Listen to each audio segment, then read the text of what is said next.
how you doing? Okay, so ladies and gentlemen, we are in the bubble bus. We're following a story that at the Windsor Bridge, the Ambassador Bridge, there was a line of police that were trying to get through the protesters, and there was a line of vets in front of the protesters, and it prevented them from doing so. Now, I'm trying to get confirmation on this, and evidently right across from me is, can I mention your act, like how I refer to you as?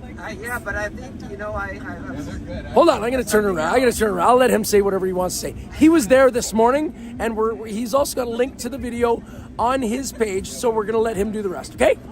So actually, I'm sorry to disappoint, because I thought you were talking about another story. I thought you were talking about what took place today at the War Memorial. Go for it. And I was there for that. This is absolutely appropriate. I can tell you that story. Because, sorry, I didn't want to cut you off. Yeah. Because we're here with a couple right now, a couple of vets, and they've been instrumental in helping us. They prefer not to be shown on screen, but for now, you're sitting beside one right there and one right across from you. So please continue. That's amazing, and I'm honored to be in their presence. So this morning I was lucky enough to happen to be next to the War Memorial, which ever since I got here on Wednesday, I noticed had been fenced off.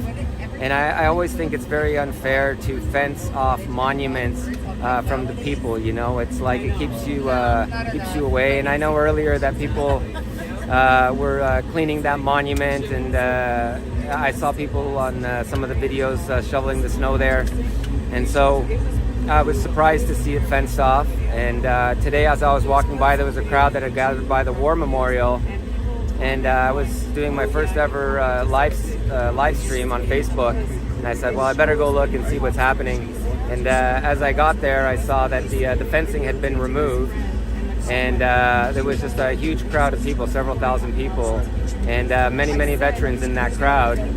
And the veterans all got on the War Memorial. They surrounded it. The people, several thousand people, surrounded them. And then about 20 cops walked through, just marched through. You know, we weren't sure what was going to happen with them. And they got to one point. They turned around and they stopped. And then they just turned around and they left.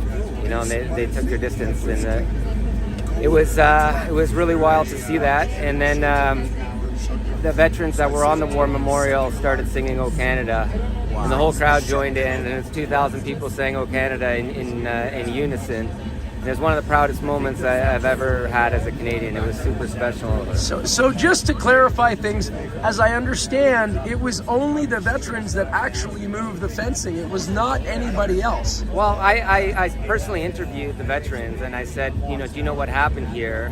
And they said, yes, we removed the fencing. And I said, well, why did you do that? And he said, out of respect, we want to be able to show our respect. And this is how we show our respect. That's it. Thank you very much, brother. I appreciate you, and I appreciate all you do, brother. Thank you, Jim. I love what you're doing, man. Keep up the great work. Take